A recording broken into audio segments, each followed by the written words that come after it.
This is the upper body workout that I used for the last 365 days, and it transformed my physique. It took my back from looking like this to this, and my chest and shoulders from looking like this to this. And even after 15 years of natural training, I still managed to gain 2.7 pounds of lean mass measured by DEXA, and I even added some extra peak to my biceps measured by ultrasound. In this video, I'll show you the exact exercises and technique cues that made the biggest difference for me this year. Let's get into it. I think this was, hands down, the most effective exercise for growing my pecs this year, the Incline barbell bench press. It mostly targets the chest and front delts with some bonus triceps and even side delt activation, since the side delts help stabilize the bar from drifting forward or backward. I picked the Incline barbell press over the Incline dumbbell press because of the barbell's overload potential. I ran this program for a full year, and while dumbbells are great, once you get pretty strong, they become big, bulky, and awkward. But you can always add a little weight to the barbell. And while I am a fan of the Smith machine, I went with free weights here to get more out of the stabilizing muscles, especially those side delts. There's a growing trend of only doing the most stable, machine-based version of lifts, but I think that's gone a bit too far. Even for pure hypertrophy, free weight compound lifts still have a lot of value. And research backs this up. An incline barbell bench press clearly grows your chest. In fact, a 45-degree incline press will hit your upper pecs harder while still hitting your mid and lower pecs just as hard as a flat bench. The study from Chavez and colleagues found that the incline press grew the mid and lower pecs just as well as a flat bench, but the incline press had that added bonus of growing the upper pecs more. The incline press is also very time efficient because it kills two birds with one stone. You really don't need both a flat press and a vertical press if you just meet in the middle with a 45-degree incline. Now, the main technique cue that I focused on this year was using a slightly narrower grip to increase the range of motion, and that'll hit a bit more triceps without losing chest tension. And of course, I took the last set to absolute failure every time. I never used a spotter to help me get the weight up. I wanted to give it my all this year and then just fail on my own accord for scientific consistency. Failing on a heavy compound lift can be a bit intimidating at first, even for experienced lifters, but there's really nothing to be scared of. Just press until you can't press anymore, and then dump the weight forward onto the safety bars. Now, the most common mistake I see here is bouncing the bar off your chest. Yes, you can lift more weight this way, but remember, progressive overload is when you add a little weight or a rep from week to week, and that only counts if your technique stays consistent. So control the descent, do a slight pause on your chest, and then press the weight up and slightly back. Okay, next is where I slow things down a little bit more and put all the tension exactly where I want it, on the pecs. The seated cable fly will also stretch the pecs more than the heavy compound press that we did first. For these, set a bench pretty far out in front, grab both handles, hold them tight to your chest, and walk out in front of the bench. As you sit down, you don't want to get pulled backward, so ease yourself into the seat. Then press the handles forward into the starting position, and from there, begin your first rep with a nice and controlled negative. Try to get as deep as your shoulders will comfortably allow, and then squeeze the weight forward using your pecs. Try to focus on bringing your elbows together, not just your hands. This will keep tension on your chest and prevent your triceps and front delts from taking over. From there, sweep the weight out and back in an arc, not just back. So try to think about covering as much space as possible as you do the negative. Now, I picked these over a pec deck because I do find I can get a bit deeper here than most pec decks allow. And I do them seated over standing because if you're seated, you'll be a bit more stable, which means no tension coming from the weight stack is being lost to my ankles or my low back, which will have to do some stabilization when I'm standing. Remember, our goal here is pure pectoral isolation. Now, the most common mistake I see here is letting your elbows drop. This puts your pecs at a mechanical disadvantage and worsens the line of pull for the pec fibers. So keep your elbows up and think about hugging a big tree as you fly forward. Then sweep the weight out in a wide arc on the negative. And again, last set to failure, no exceptions. I think the biggest gains I made this year were in my back, and I owe a lot of that to one exercise, weighted pull-ups. I know I infamously put these in A tier instead of S tier last year, but after this 365-day experiment, I'm officially promoting pull-ups to S tier.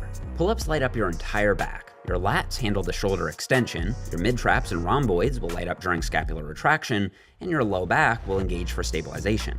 Your biceps and brachialis will take care of elbow flexion, and there's also going to be some muscle activation in your core since you aren't seated like in a lat pull down. Now, I went with a pull-up over a lat pull down, mainly because I think they're harder, and I didn't want to shy away from the more challenging exercises this year. I'm also focusing a lot on progressive overload for this experiment, and I find that with lat pull-downs, once you get strong enough, it just becomes near impossible to avoid swinging back and forth.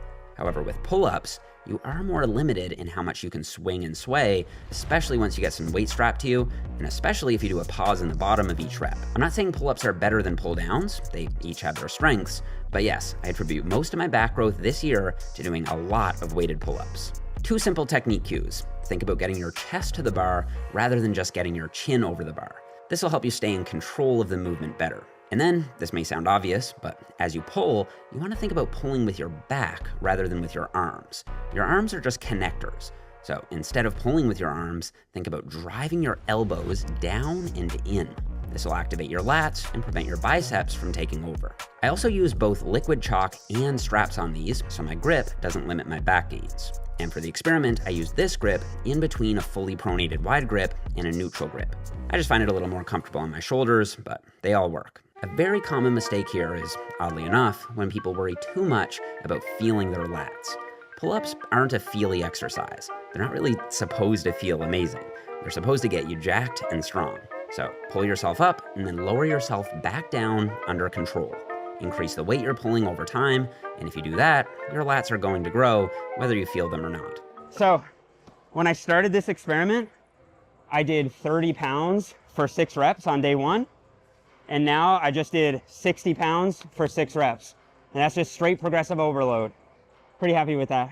And yes, that was my last set, so taken to failure as always. If you can't do weighted pull-ups yet, no problem. Just start with assisted pull-ups. You can use a band or a machine and gradually reduce the assistance. Eccentric only pull-ups are also a great progression tool. Just use a box so you can start at the top of the range of motion and then lower yourself down slowly and repeat.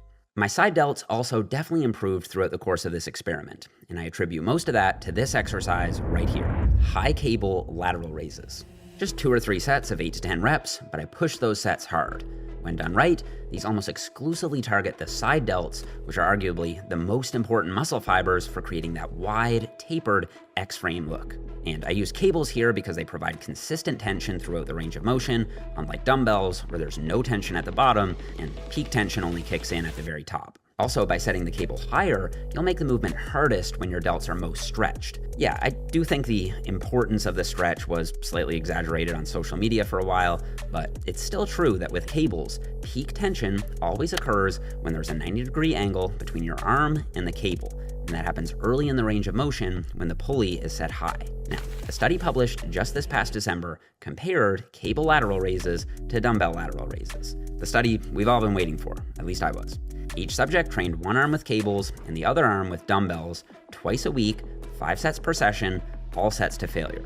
After 8 weeks of training, they found that both exercises grew the side delts about the same. So if you don't have access to cables, the good news is dumbbells still get the job done. That said, this study didn't have their subjects perform cable lateral raises quite the way I do them. They stopped their range of motion directly at their side, which I'd argue means they were missing out on one of the main potential benefits of using a cable, which is that extra range of motion you get by sweeping the weight across your body. Still, based on this new data, I doubt cables versus dumbbells is a true game changer. What matters most is choosing a variation where you can feel your side delts working and pushing that variation hard with good form. I still use both, cables on my upper body day and dumbbells on my push day. And of course, last set goes to failure. Now, by far, the most common lateral raise mistake is shrugging the weight up. This will cause your upper traps to take over and rob your side delts of tension. Instead, focus on sweeping the weight out rather than lifting it up. If you're struggling to get a feel for this, stand up against a wall and push your arm out sideways against the back of your forearm. Apply pressure gradually against the wall, and you should feel your side delts really turn on. That's the exact intention you should be using on your lateral raises. Think out, not up. This next exercise will activate every single muscle fiber in your entire back, from your neck down to your hips.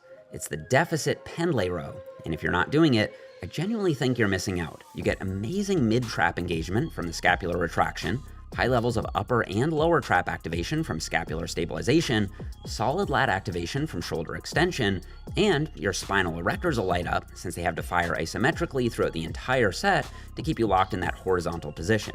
By standing on a bumper plate, you'll increase the range of motion, giving your lats a deeper stretch at the bottom than a traditional floor-level pendlay row. I also tweak the execution for hypertrophy. Instead of the typical explosive up, drop down style, I keep the explosive positive, but slow down the negative to maintain eccentric tension and control. Then on the last set, I push beyond failure by using lengthened partials. Yes, I still do these on some exercises. So when I can't get that full squeeze at the top, I still grind out another 3 or 4 reps in the stretch position where the lats are the strongest. I know some of you are sick of lengthened partials, but this is a spot where they really make sense, especially given the lat strength curve. Now, the biggest mistake here is just not getting fully horizontal. Being more upright isn't necessarily wrong, but when your torso is parallel to the floor, gravity is pulling directly against your scapular retractors. This forces your mid-traps and rhomboids to work much harder. The only way to make a traditional higher torso angle row hit the same is by compensating with more weight. But pound for pound, pendlay rows are simply more challenging, so I didn't shy away from them this year. Also, make sure you use straps or, at the very least, chalk. If you're letting grip hold you back here, you're definitely leaving back gains on the table. Last set to failure. For triceps, I'm using what current research shows is likely the single most effective movement, not just for the long head, but for all 3 heads, the cable overhead triceps extension. This study compared overhead extensions to pushdowns and found that overhead extensions caused 50% more growth in the long head, 40% more growth in the lateral and medial heads, and 40% more growth in the triceps overall. It's a killer. If I only have time for one triceps exercise, this is the one. Now, the most common mistake here actually happens before the set even starts, during the setup. Most people set the cable way too low and waste a bunch of energy trying to spin and twist themselves into position. Instead, just move the cable up higher, squat underneath it, and use your legs to lift the weight up into place. Then take a step or 2 forward, and you're ready to go. No wasted energy. Failure. All right, biceps. This part's super cool because a few new studies on biceps growth just dropped. And wouldn't you know it, there's even one comparing my personal favorite, the Bayesian cable curl, to the classic preacher curl. The results? Well, there were non-significant trends favoring the Bayesian curl, but nothing statistically significant. That could be because the study was underpowered, it only had 15 subjects and it ran for just 10 weeks, or it could mean that both exercises grow your biceps equally well. Regardless, on my upper body day, I've been doing Bayesian curls, because based on the totality of the evidence, I still suspect they have a slight edge, especially thanks to that deadly combo of long muscle length and high tension in that lengthened position. Failure. But to be sure, on my pull day, where I train biceps again, I do preacher curls and hammer curls. Failure, failure. Now, if you want my full upper-lower push-pull legs program, it's available now at jeffnippard.com. I'll link it down below, and I'll also put a discount code in the description box just for YouTube, so you can save 25%. Also, thanks for all the love on the last video. My brother and I went through the comments, and we were blown away by all the support and love.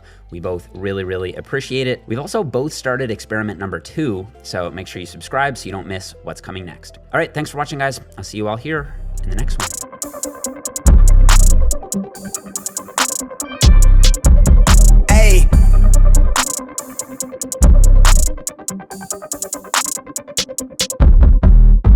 They been on they ass, bitch, I'm on the rail. I wrap it, I bag it, I pack it for sale. Got feeling on speed out, I hit me to chill. I give it a thrill, I put it on film. Niggas for